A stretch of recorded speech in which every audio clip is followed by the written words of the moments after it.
भारत का संविधान।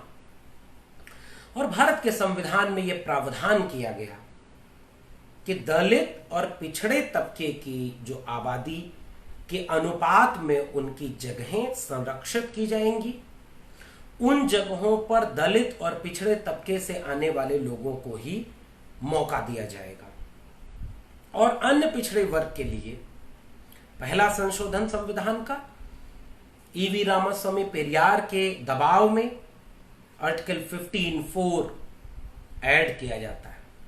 और आर्टिकल 15(4), 16(4) और आर्टिकल 340 यानी 340 यह प्रावधान करते हैं कि इन दलितों और आदिवासियों के अलावा गैर सवर्ण जातियों की तादाद भारत में बहुत ज्यादा है, जिनको चिन्हित करके उनकी आबादी को के आंकड़े जुटा करके और यह सुनिश्चित करके कि इनके साथ वंचना यानी आजादी के नाम पर हुई है तो उनको उतनी जगह का हक हुकूक दिया जाएगा। और इसी के आधार पर 1951 में पहली बार अन्य पिछड़ा वर्ग आयोग बना, काका कालेलकर आयोग, जिसमें कुछ खामियां थीं जिसकी वजह से वो लागू भी नहीं हो पाया। और उसकी सबसे बड़ी मुश्किल ये थी कि काका कालेलकर कमीशन ये मानता है कि आर्थिक वंचना ज्यादा महत्वपूर्ण चीज होती है। लेकिन उसके बाद 80 के दशक में मंडल कमीशन का गठन होता है और मंडल कमीशन की अनुशंसाओं को 90 में आकर के लागू किया जाता है। और 90 में आने के बाद 93 के इंदिरा साहनी मुकदमे जजमेंट के बाद अन्य पिछड़े वर्ग को सरकारी नौकरियों में आरक्षण मिलता है और शैक्षणिक संस्थानों में यह आरक्षण 2006 के आसपास पास होता है, जो 7 में मिलता है।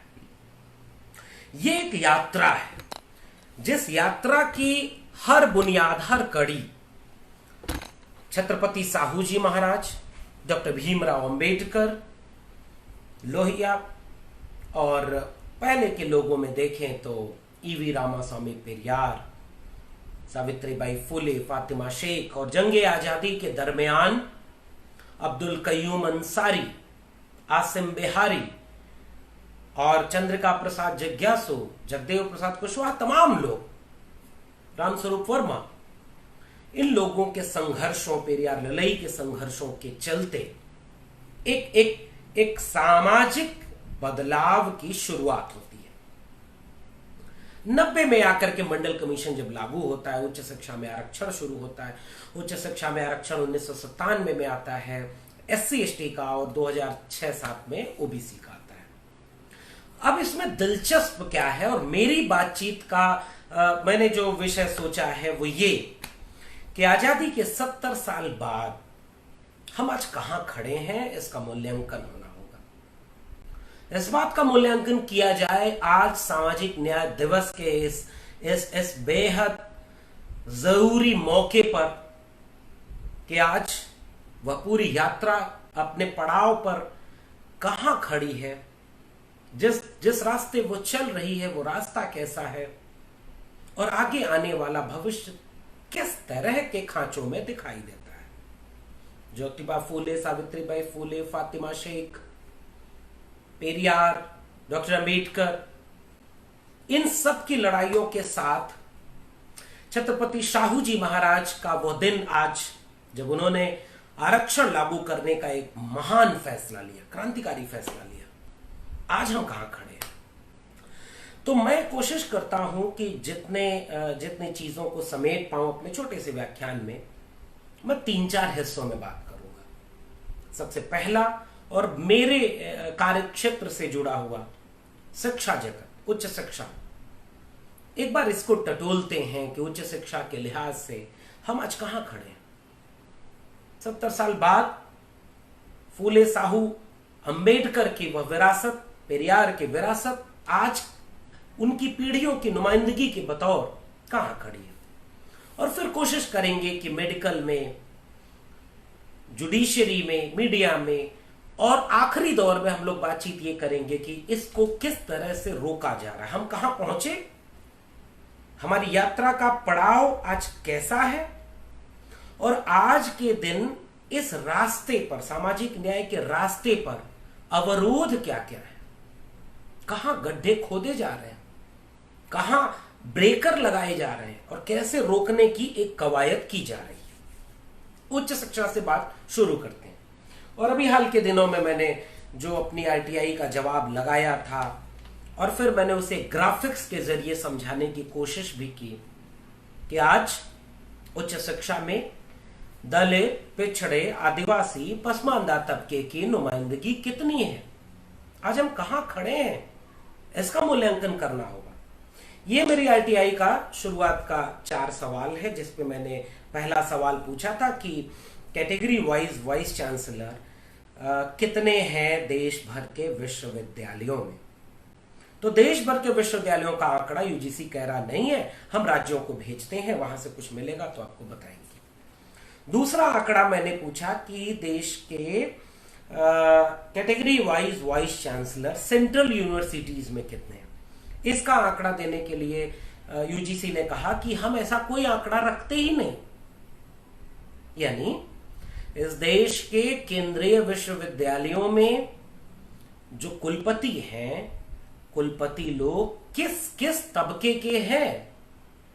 और हम जानते हैं कि कुछ दिनों पहले उन्होंने एक आरटीआई में यह जवाब दिया था, और कुल विश्वविद्यालयों में 496 विश्वविद्यालयों में 6 दलित, 6 आदिवासी और 36 ओबीसी, यानी कुल मिलाकर के 50 से भी कम, और 450 कुलपति आज भी 10 से 15% आबादी वाले सवर्ण तबके से ही आते थे।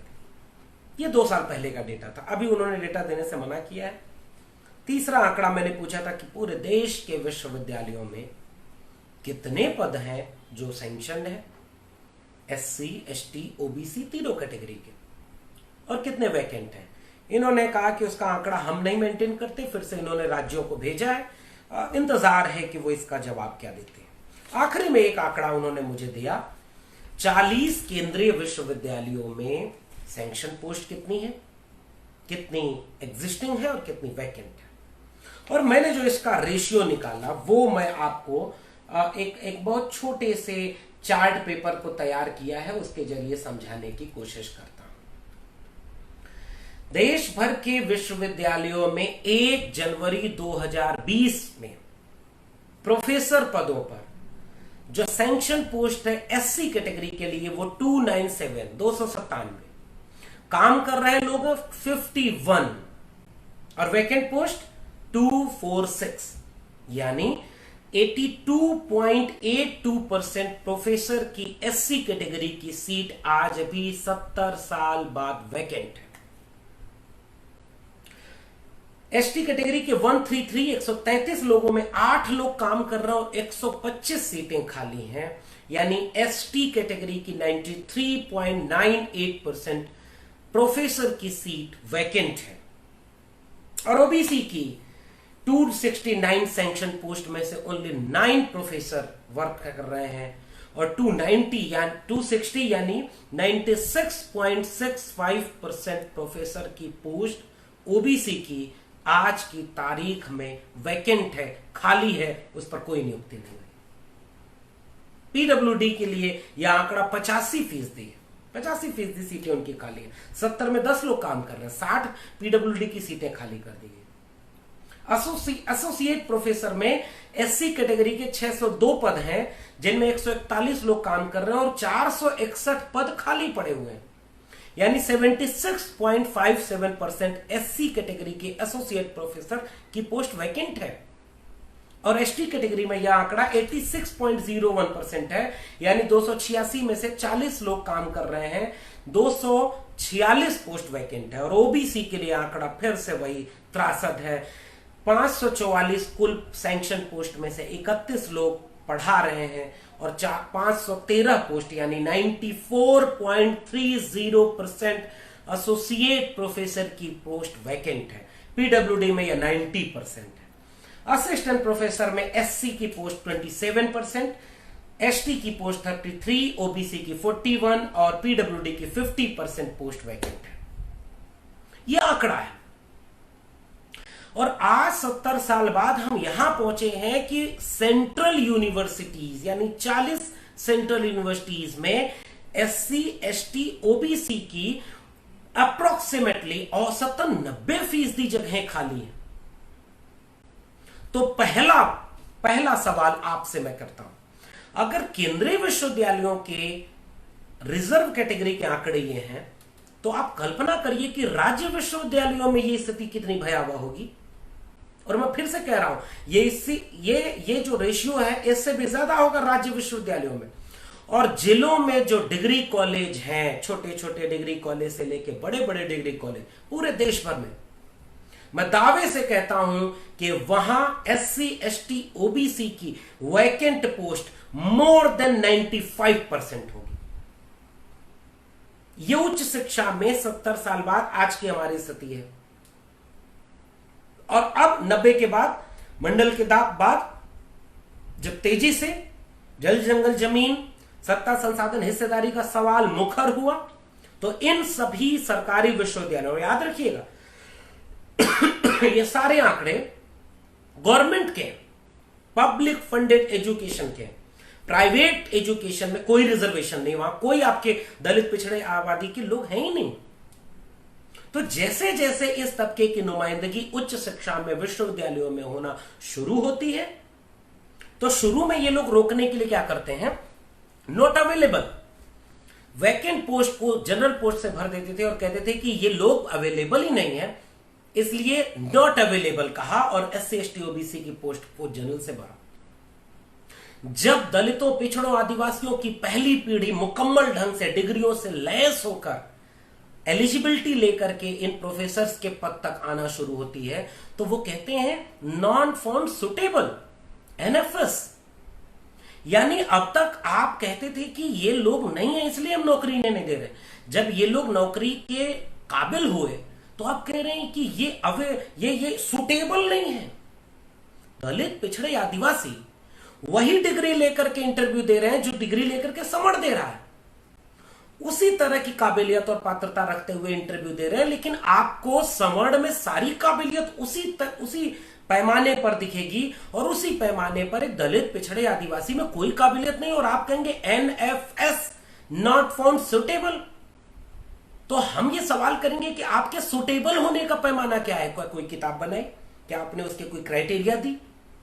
और कंटिन्यू देश के बड़े बड़े विश्वविद्यालयों में आज भी नजर रखिए, आज भी दलित, पिछड़े, आदिवासी पदों को NFS किया जा रहा है।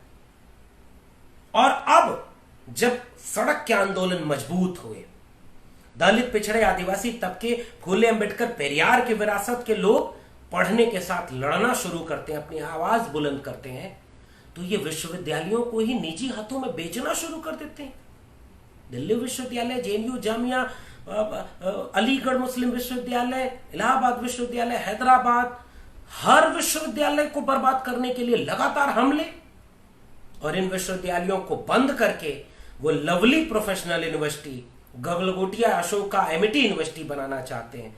न रहेगा आरक्षण, न हो देनी पड़ेगी दलित, पिछड़े, आदिवासियों को नौकरी। तो ये शिक्षा की स्थिति है। और इन सारे विश्वविद्यालयों को प्राइवेटाइज किया जाना शुरू कर दिया, परमानेंट अपॉइंटमेंट बंद करके अब वो कॉन्ट्रैक्ट पर शिक्षक रखना चाहते हैं, और कई विश्वविद्यालयों में वो रख रहे हैं, और कॉन्ट्रैक्ट पर कोई रिजर्वेशन नहीं होता।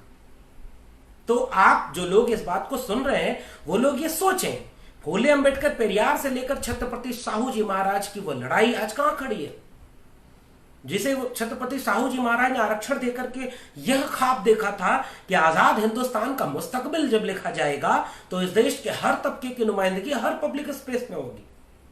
उच्च शिक्षा, जैसे मंडल कमीशन की रिपोर्ट में बदलाव का वाहक कहा जाता है, मंडल कमीशन की रिपोर्ट कहती है शिक्षा क्रांतिकारी बदलाव की बुनियाद है, लेकिन आज की शिक्षा वाहियात हो चुकी है, यह गैर जरूरी तरीके से चल रही है। बावजूद इसके सिलेबस में उन्होंने नहीं रखा दलित, पिछड़े, आदिवासी नायकों को, उन्होंने रिसर्च नहीं कराया दलित, पिछड़े, आदिवासियों को, रिसर्च टॉपिक ले गए तो उन्हें ह्यूमिलेट किया गया। जब सब तरह से चीजें बनने लगी, अब आप विश्वविद्यालयों को बर्बाद कर रहे हैं। दलित, पिछड़े, आदिवासी तबके की पहली पीढ़ी आंख में आंख डाल करके सवाल करना शुरू करती है, इसलिए आपको चिढ़ होती, आप विश्वविद्यालय बेचने शुरू कर दिए। तो जो सामाजिक परिवर्तन की बुनियाद थी, एक दलित पिछड़े आदिवासी तबके का युवा अगर शिक्षित होता है, इन तबकों की महिला जिस दिन साक्षर होती है, वो अपने पूरे तबके, पूरे समाज के लिए एक नया क्रांतिकारी बदलाव की वाहक बनती है। एक महिला, एक युवा। दरअसल ये ब्राह्मणवादी मनुवादी मानसिकता इस सामाजिक और सांस्कृतिक बदलाव को रोकना चाहते हैं। बेल आइकन की घंटी दबाएं। नेशनल दस्तक को बचाने के लिए बहुत जरूरी है कि हर खबर को शेयर करें, लाइक करें, कमेंट जरूर करें।